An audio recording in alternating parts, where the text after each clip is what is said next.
Hello students, तो इस बार जो क्वेश्चन पेपर है उसमें एजर्शन रीजन पे बेस्ड क्वेश्चन आएंगे। इन क्वेश्चन को सॉल्व करने की सबसे अच्छी ट्रिक ये है कि आपको पहले चेक करना है कि एजर्शन और रीजन दोनों स्टेटमेंट्स में से फॉल्स स्टेटमेंट कौन सी है। अगर आर फॉल्स है तो थर्ड ऑप्शन आ जाएगा, और अगर ए फॉल्स है तो फोर्थ ऑप्शन आ जाएगा। अगर दोनों ही स्टेटमेंट ट्रू है तो आपको चेक करना है कि आर जो है करेक्ट एक्सप्लेनेशन है ए का या नहीं है। अगर करेक्ट एक्सप्लेनेशन है तो फर्स्ट ऑप्शन आएगा, और अगर करेक्ट एक्सप्लेनेशन नहीं है तो सेकेंड ऑप्शन आएगा। तो इस तरह से आपको चेक करना है दोनों स्टेटमेंट ट्रू हैं या दोनों स्टेटमेंट फॉल्स हैं। उस बेसिस पर आप जो है आंसर इसका लगा कर आ सकते हो। सो अब स्टार्ट करते हैं वीडियो को। सबसे पहले स्टार्ट करते हैं question number 1। Maintenance process needed energy that come from outside the body. तो ये बिल्कुल सही स्टेटमेंट है। मेंटेनेंस प्रोसेसेस को एनर्जी चाहिए किसी भी इंडिविजुअल ऑर्गेनिज्म में, क्योंकि वो डैमेज को प्रिवेंट करते हैं और ब्रेक डाउन को प्रिवेंट करते हैं, इसीलिए उनको एनर्जी चाहिए। तो इस बेसिस पर हम कह सकते हैं कि A and R is correct and R is the correct explanation. और इस पूरे प्रोसेस को बोलते हैं न्यूट्रिशन। मैं आपको एक्स्ट्रा फैक्ट भी बताऊंगी ताकि कोई भी क्वेश्चन आए तो आपका वो रह ना जाए।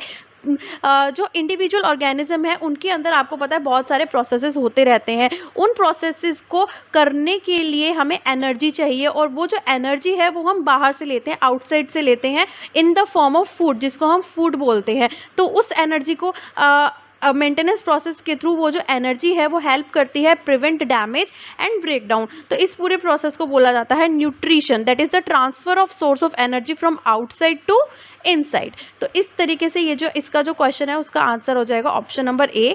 Both A and R is correct and R is the correct explanation of A. Question number 2। Combination and decomposition reaction are some of the most common chemical reactions that takes place in our body। तो आपको check करना है assertion true है या false है। B reason है इसका chemical reaction are necessary to break down the large molecule into smaller molecule। तो A false है लेकिन R true है। R is the true because chemical reaction का काम ही यही होता है break down करना large molecule को smaller molecules में। लेकिन हमारी बॉडी में combination decomposition reactions नहीं होती, तो इसलिए A जो assertion है वो false हो जाएगा।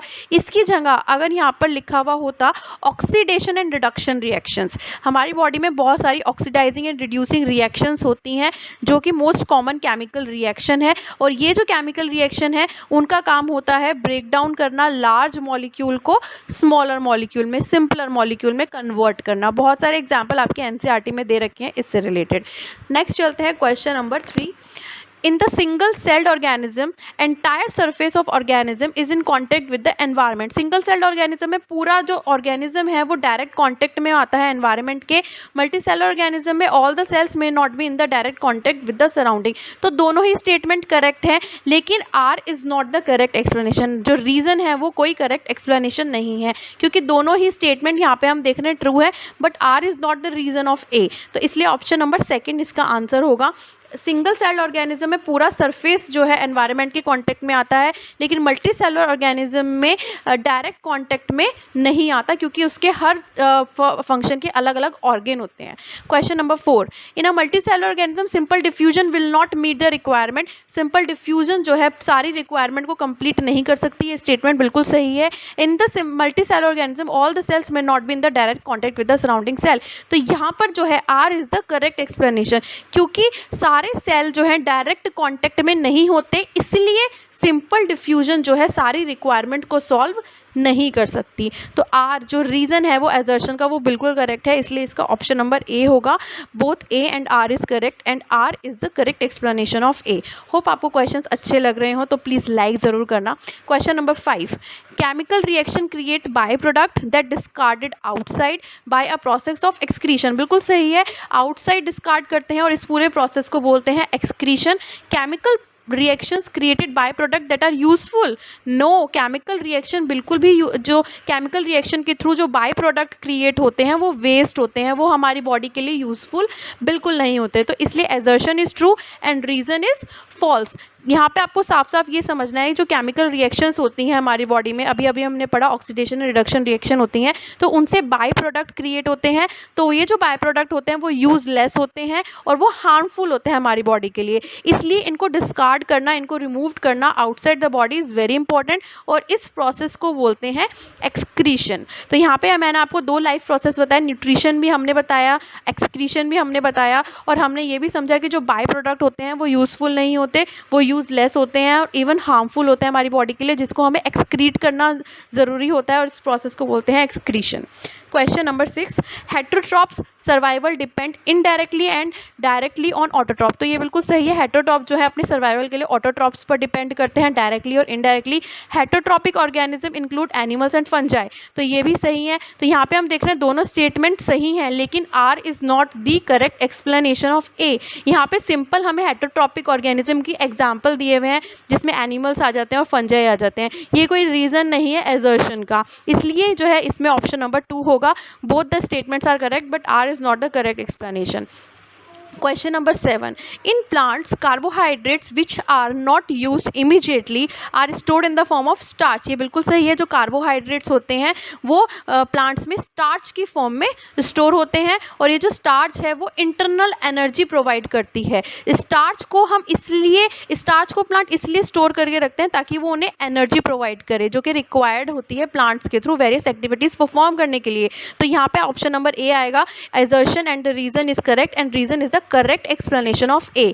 Carbon dioxide and water which is converted into carbohydrates, जो कि कार्बन डाइऑक्साइड और वाटर लेते हैं प्लांट, उसको कार्बोहाइड्रेट में कन्वर्ट करते हैं in the presence of sunlight and chlorophyll. इस पूरे प्रोसेस को फोटोसिंथेसिस बोलते हैं। और ये जो कार्बोहाइड्रेट है ये एक तरह की इंटरनल एनर्जी है, इसको स्टार्च की फॉर्म में प्लांट अपने अंदर स्टोर करके रखते हैं ताकि वो उसको यूज़ कर सकें इन द फ्यूचर, राइट। तो आपको यहाँ से ऑप्शन नंबर ए जो है क्लियर है कि option number A is the correct answer. Question number 8, in leaves there are cell organelles called chloroplast. ये बिल्कुल सही है, सेल ऑर्गेनेली होती हैं लीव्स के अंदर, जिसके थ्रू जो लीव्स का कलर है वो ग्रीन कलर होता है। Chloroplast contain chlorophyll which is essential for photosynthesis, ये भी बिल्कुल सही है। तो दोनों रीजन, एजर्शन और रीजन सही है, but R is not the correct explanation, reason is not the correct explanation. दोनों नॉर्मल स्टेटमेंट दी हुई हैं, लेकिन यहाँ पे कोई रीज़न नहीं है एजर्शन का, इसलिए option number 2 would be the correct answer of this question. तो यहाँ पे होप आपको क्वेश्चन अच्छे लग रहे हो। कोई भी क्वेरी यहाँ रह जाती है तो आप कमेंट बॉक्स में कमेंट करके ज़रूर पूछ लें, क्योंकि इन टाइप के ऐसे क्वेश्चंस ही एग्जाम में पूछे जाएंगे। Question number 9, the guard cell swells that result in the opening of stomatal pore. तो आपको पता है स्टोमेटल जो टाइनी पोर होते हैं हमारी लीव्स के अंदर, तो जब भी गार्ड सेल स्वेल होते हैं तो वो ओपन होते हैं। रीज़न क्या है कि गार्ड सेल स्वेल जब होते हैं जब वाटर जो है उनके अंदर चला जाता है, water flows into them, that result in the opening of stomatal pore. तो यहाँ पे ऑप्शन नंबर ए आएगा। Both A and R is correct and R is the correct explanation, क्योंकि गार्ड सेल स्वेल होंगे कब, जब वाटर इनके अंदर जाएगा, और जब वाटर इनके अंदर जाएगा तभी स्टोमेटल पोर ओपन होंगे। तो इस तरह से ये दोनों आपस में जुड़े हुए हैं।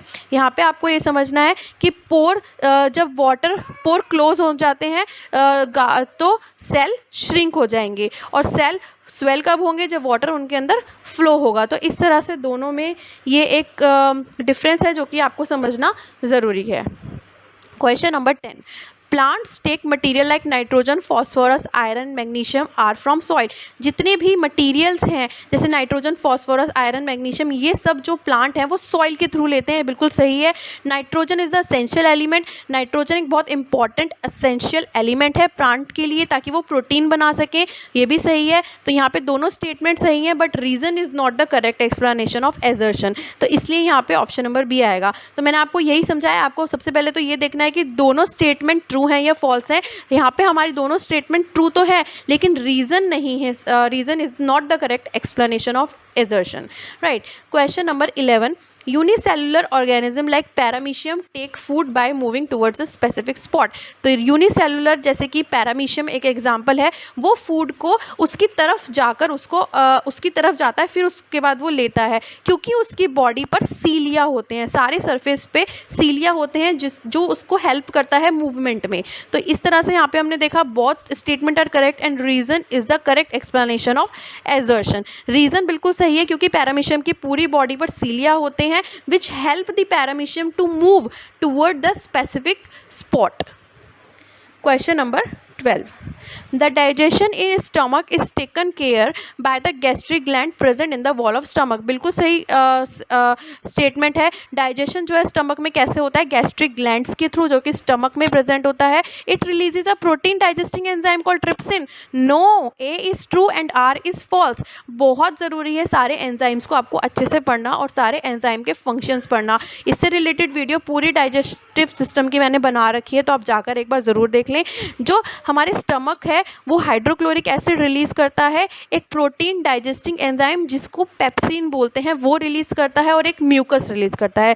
ट्रिप्सिन कौन सा पार्ट जो है रिलीज़ करता है वो आप कमेंट बॉक्स में कमेंट करके मुझे ज़रूर बताएं। Question number 13. Herbivorous, the grass-eating animal has longer small intestine and cellular is not easier to digest. तो यहाँ पे आप अच्छे से आपने पढ़ा हो तो आपको पता होगा हर्बीवोरस जो ग्रास खाते हैं उसमें सेल्यूलोज होता है। सेल्यूलोर जो है इजीली डाइजेस्ट नहीं होता, इसलिए उनकी जो स्मॉल इंटेस्टाइन की लेंथ है वो लॉन्गर होती है।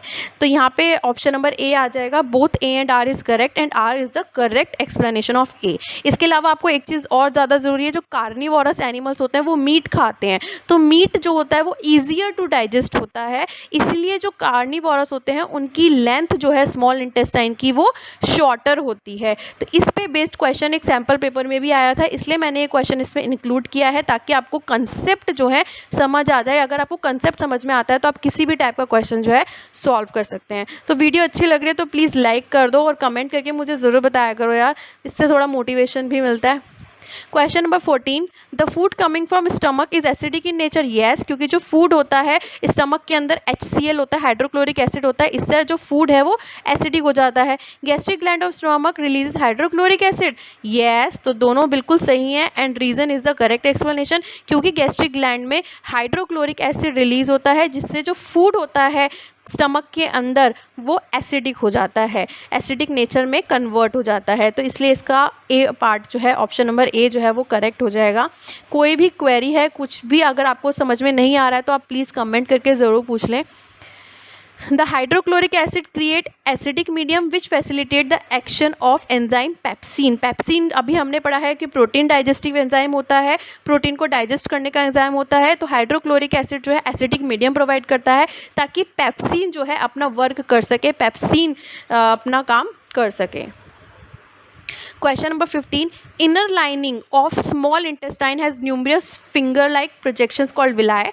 ये बिल्कुल सही है and villi help in building up the new tissues and repair of old tissues. तो ये भी बिल्कुल सही है। तो दोनों स्टेटमेंट सही हैं, लेकिन reason is not the correct explanation of A. Reason कोई करेक्ट एक्सप्लेनेशन नहीं है। दोनों ऑप्शंस, दोनों स्टेटमेंट बिल्कुल सही है। जो स्मॉल इंटेस्टाइन होती है उसके इनर लाइनिंग पे बहुत सारे विलाई होते हैं और विलाई से एब्जॉर्प्शन का एरिया बढ़ जाता है ताकि ज़्यादा से ज़्यादा मैक्सिमम टू मैक्सिमम एब्जॉर्प्शन जो है यहाँ से हो सके। तो इस तरह से हम देख रहे हैं कि A and R both are correct but reason is not the correct explanation of A. Question number 16. The process of breakdown of glucose into pyruvate takes place in mitochondria.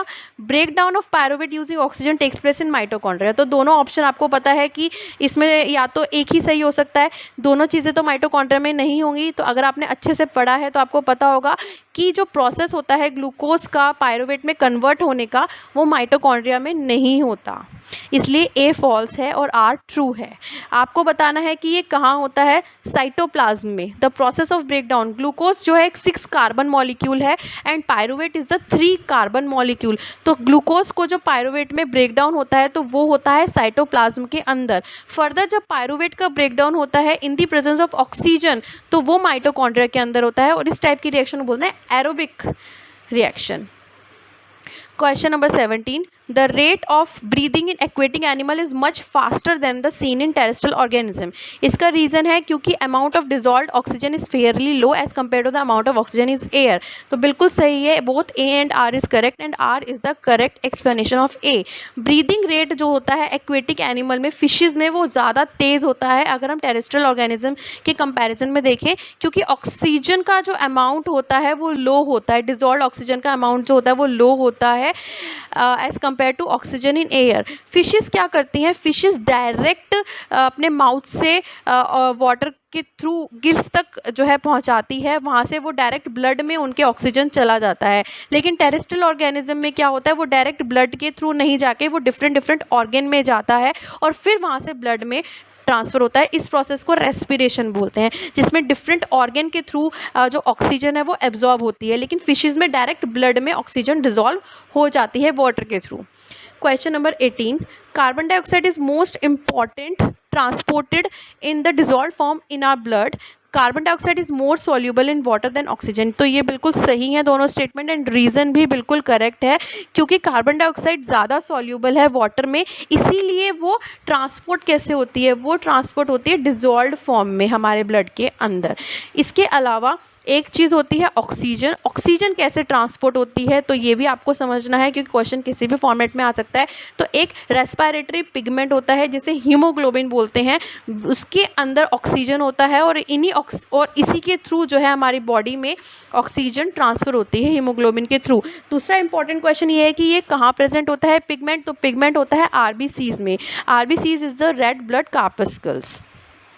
Question number 19. The loss of water in the form of vapor from the aerial parts of the plant is known as transpiration। बहुत important concept है transpiration, जो कि बिल्कुल सही है। Transpiration is the loss of water and transpiration helps in absorption and upward movement of water and minerals dissolved in it to the roots to the leaves. तो बिल्कुल दोनों स्टेटमेंट सही है, लेकिन रीज़न जो है is not the correct explanation.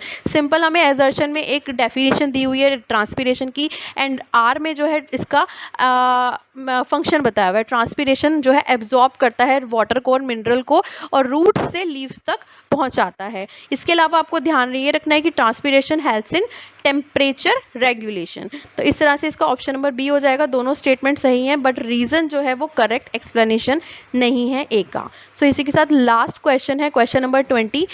Assertion है blood goes only once through the heart in fishes. एक ही बार सर्कुलेट होता है फिशेज़ के अंदर ब्लड। तो ये बिल्कुल सही है, क्योंकि फिशेज़ में 2 चैम्बर होते हैं, हार्ट में सिर्फ 2 ही चैम्बर होते हैं। तो ये बिल्कुल सही है, ए पार्ट होगा इसका answer. Both A and R is correct and R is the correct explanation of A. आपको पता है जो फिशेज़ होती हैं उनके अंदर सिर्फ 2 ही चैम्बर होते हैं, इसलिए सिर्फ एक ही बार हार्ट में ब्लड जो है सर्कुलेट होता है। जैसे हमारी बॉडी में, ह्यूमन बॉडी में 4 चैम्बर्स होते हैं, फिशेज़ में सिर्फ 2 ही चैम्बर होते हैं। तो एक ही बार जो ब्लड जो है गिल्स तक पंप हो जाएगा, ऑक्सीजनेटेड हो जाएगा और वहाँ से सारी पार्ट्स जो होते हैं, सारे बॉडी पार्ट्स तक वो ब्लड जो है ऑक्सीजनेटेड ब्लड वो ट्रांसफ़र हो जाएगा, पास हो जाएगा। तो इस तरह से इसका ऑप्शन नंबर ए है। सो होप आपको वीडियो अच्छी लगी हो। प्लीज़ कमेंट करके मुझे ज़रूर बताएं और अपने फ्रेंड्स तक इसको ज़रूर शेयर